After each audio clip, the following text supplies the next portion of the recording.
আসসালামু আলাইকুম। আজকে আমি মাত্র হাফ কাপ গুঁড়া দুধ আর হাফ কাপ ময়দা দিয়ে ৬ রকমের মিষ্টি বানিয়ে দেখাবো। মাত্র একটা ডো দিয়ে যে এতগুলো মিষ্টি আপনারা ভাবতেও পারবেন না। খুবই কম খরচে এই নামি দামি মিষ্টি বানিয়ে দেখাবো। আশা করছি আপনাদের কাছে খুবই ভালো লাগবে। তাহলে চলুন বেশি কথা না বাড়িয়ে শুরু করি। একটা বোলের মধ্যে নিয়ে নিচ্ছি গুঁড়া দুধ। এখানে আমি হাফ কাপ গুঁড়া দুধ নিয়েছি উঁচু করে। ফুল ক্রিম গুঁড়া দুধ নিতে হবে। আর দিয়ে দিচ্ছি ময়দা। এখানে আমি হাফ কাপ ময়দা নিয়েছি। গুঁড়া দুধ আর ময়দা সমান সমান হতে হবে। আটা নিলেও হবে। তারপরে দিয়ে দিচ্ছি বেকিং সোডা হাফ চামচ আর বেকিং পাউডার নিয়ে নিচ্ছি হাফ চামচের অর্ধেক, মানে চা চামচের 4 ভাগের 1 ভাগ baking powder. Baking soda half চামচ আর বেকিং পাউডার নিতে হবে হাফ চামচের অর্ধেক। আর ঘি দিয়ে দিচ্ছি 1 টেবিল চামচ। ঘির পরিবর্তে তেলও দেওয়া যাবে। এখন ভালো করে ঘষে ঘষে মিশিয়ে নিতে হবে। তারপর এখানে নর্মাল পানি অল্প অল্প করে দিয়ে মাখিয়ে নেব। এখানে পানির পরিবর্তে দুধও দিয়ে মেখে নিতে পারবেন।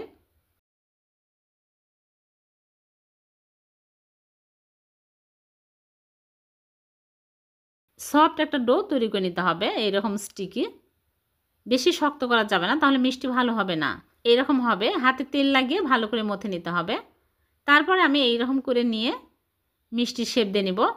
লম্বা করে একটা মিষ্টি বানিয়ে নিচ্ছে আমি এইরকম করে বড় করে। এটা হবে মালাই রোল, এজন্য একটু বড় করে বানিয়ে নিচ্ছে। তারপরে আমি গোলাপ জামুন বানাবো 4টা গোলাপ জামুন বানিয়ে নিলাম। এখন আমি চমচম মিষ্টি বানিয়ে নিচ্ছি 4টা। আর এখানে আমি কাঠারি ভোগ মিষ্টি বানাবো, এর জন্য 4টা বানিয়ে নিচ্ছি। আর বানিয়ে নিচ্ছি স্যান্ডউইচ মিষ্টি। 4টা স্যান্ডউইচ মিষ্টি আমি বানিয়ে নিলাম। এখন আমি জিলাপি বানাবো। এইরকম করে লম্বা করে নিয়ে আমি এইরকম করে জিলাপির শেপ দিয়ে নিব। এই মিষ্টিগুলো যখন আমি ভেজে শিরায় দিব তখন ফুলে ডবল হয়ে যাবে। 6 রকমের মিষ্টি আমি বানিয়ে নিলাম। দেখুন অনেক সুন্দর হয়েছে মিষ্টিগুলো। এখন এই মিষ্টিগুলো আমি তেলে ভেজে নেব। আগে থেকেই চুলায় প্যানে তেল দিয়ে তেল হালকা গরম করে নিয়েছি। এখন এই হালকা গরম তেলের মধ্যে দিয়ে দিচ্ছি।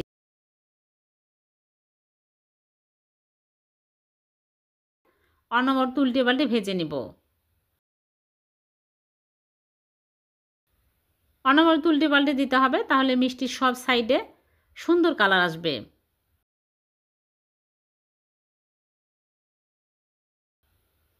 এরকম সুন্দর কালার হলে তুলে নিতে হবে। এর চেয়ে বেশি ডিপ করা যাবে না, তাহলে মিষ্টিগুলো শিরায় দেওয়ার পরে একদম কালো হয়ে যাবে।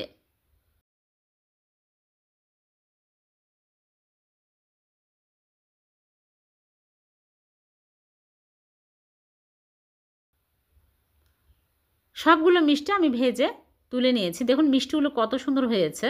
এখন এই মিষ্টি এক সাইডে রেখে দেবো ঠান্ডা হওয়ার জন্য। চিনি শিরা তৈরি করব, এজন্য চুলায় প্যানে নিয়ে নিচ্ছি চিনি 1 কাপ আর পানি দিয়ে দিচ্ছি 2 কাপ। 2টা এলাচ দিয়ে আমি বলক তুলে নিব। ভালোভাবে বলক চলে আসছে। এখন আমি মিষ্টিগুলো দিয়ে দিচ্ছি।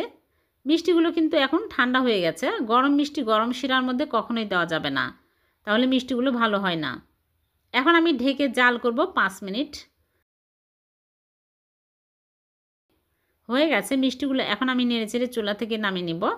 চুলা থেকে নামিয়ে আমি রেখে দেব 2 ঘন্টা। 2 ঘন্টা পর মিষ্টিগুলো সার্ভ করে আপনাদেরকে দেখাবো। ক্ষীর তৈরি করে নেব। চুলায় প্যান বসিয়ে 1 কাপ লিকুইড দুধ দিয়ে দিলাম আর মাওয়া দিয়ে দিচ্ছি 1 কাপ। মাওয়ার পরিবর্তে গুঁড়া দুধও দিতে পারবেন। মাওয়া হাতের কাছে ছিল তাই দিয়ে দিলাম। আর চিনি দিয়ে দিচ্ছি 1 টেবিল চামচ। এখন আমি ভালো করে নেড়েচেড়ে ক্ষীর বানিয়ে নিব। অনবরত নাড়তে থাকতে হবে, খেয়াল রাখতে হবে তলায় যেন লেগে না যায়। একদম ঘন ক্ষীর বানিয়ে নিতে হবে। হয়ে গেছে। এখন চুলা থেকে নামিয়ে একটা প্লেটে ঢেলে এক সাইডে রেখে দেব, ঠান্ডা হতে থাকুক। আর এদিকে 2 ঘন্টা পর ফিরে আসলাম। দেখুন মিষ্টিগুলো ফুলে একদম রসে টইটুমুর হয়ে গেছে। জিলাপিগুলো কত বড় বড় হয়ে গেছে দেখুন। সবগুলো মিষ্টি আমি তুলে নিচ্ছি। অনেক মজার। মাত্র একটা ডো দিয়ে যে এতগুলো মিষ্টি ভাবাই যাবে না। সবগুলো মিষ্টি আমি তুলে নিয়েছি। তারপরে আমি এক সাইডে রেখে দিচ্ছি। আর এদিকে ক্ষীর ঠান্ডা হয়ে গেছে, ভালো করে মথে নিচ্ছি। একদম মসৃণ করে মথে নিতে হবে। হাতে ঘি লাগিয়ে মথে নেবেন, তাহলে মথতে সুবিধা হবে। মতা হয়ে গেলে হাত ধুয়ে হাতে ঘি লাগিয়ে এরকম করে নিয়ে আমি স্যান্ডউইচ মিষ্টির ভিতরের পুর দেওয়ার জন্য বানিয়ে নিচ্ছি এরকম করে 4টা।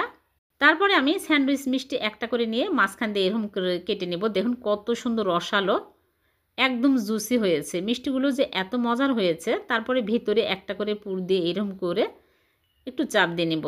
হয়ে গেল ভীষণ মজা স্যান্ডউইচ মিষ্টি। এইরকম করে 4টা মিষ্টিতে আমি ভিতরে পুর দিয়ে বানিয়ে নিব।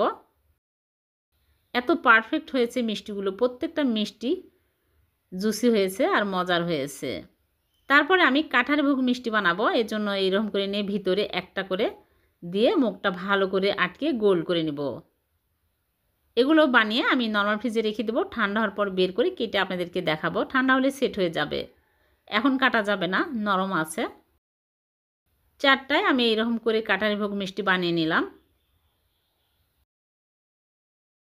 4টা বানানো হয়ে গেলে আমি নরমাল ফ্রিজে রেখে দিব। তারপরে আমি মালাই রোলের এইরকম করে নিয়ে ভিতরে দিয়ে তারপরে আমি ভালো করে সমান করে দেব। একদম সমান করে নিতে হবে, এরকম করে সমান করে। তারপর আমি নরমাল ফ্রিজে রেখে দেব। সেট হলে বের করে এটাও আমি একসাথে সব কেটে আপনাদেরকে দেখাবো। ফিরে আসলাম সবগুলো মিষ্টি নিয়ে। এখন আমি কাঠারি ভোগ মিষ্টি কেটে নিচ্ছি। এই কাঠারি ভোগ মিষ্টি যে এতটাই মজার হয়েছে, 4টায় আমি কেটে নিচ্ছি। সবগুলো আমি কেটে নিয়েছি। এবার আমি মালাই রোল মিষ্টিটা কেটে নেব। এইরকম করে একটা নাইফ দিয়ে কেটে নিচ্ছি। এটা কিন্তু নরমাল ফ্রিজে রাখার পরে শক্ত হয়ে গেছে। এখন আমি এইরকম করে মালাই রোল মিষ্টি কেটে নিচ্ছি একটু ক্রস করে, মানে দেখতে অনেক সুন্দর লাগবে এই জন্য। দেখলেন তো একটা ডো দিয়ে যে কতগুলো মিষ্টি হয়ে গেল ভাবতেও পারবেন না, আর কত মজার হয়েছে। সবগুলো আমি কেটে নিয়েছি। হয়ে গেল মালাই রোল মিষ্টি। তারপরে আমি কাটারি ভোগ মিষ্টির উপরে একটু করে আমি জর্দার রং দিয়ে দিচ্ছি এরকম করে ফুড কালার, তাহলে দেখতে সুন্দর লাগবে। দোকানে এরকম মিষ্টি উপরে দেওয়া থাকে।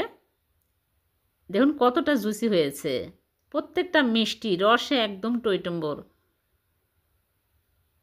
হয়ে গেল।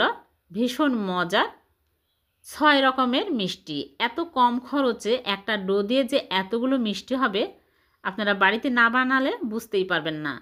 খুবই মজার হয়েছে। দোকানে কিনতে গেলে অনেক দাম দিয়ে এই মিষ্টিগুলো কিনা লাগতো, কিন্তু আমি মাত্র হাফ কাপ আটা আর হাফ কাপ গুঁড়া দুধ দিয়ে 6 রকমের এই মজার মিষ্টি বানিয়ে দেখালাম। ভালো লাগলে লাইক কমেন্ট শেয়ার করে দিবেন, অন্যকে দেখার সুযোগ করে দিবেন। আর এরকম নতুন নতুন রেসিপি পেতে আমার চ্যানেলটিকে সাবস্ক্রাইব করে রাখবেন। আবারও দেখা হবে নতুন কোনো রেসিপিতে। আল্লাহ হাফেজ।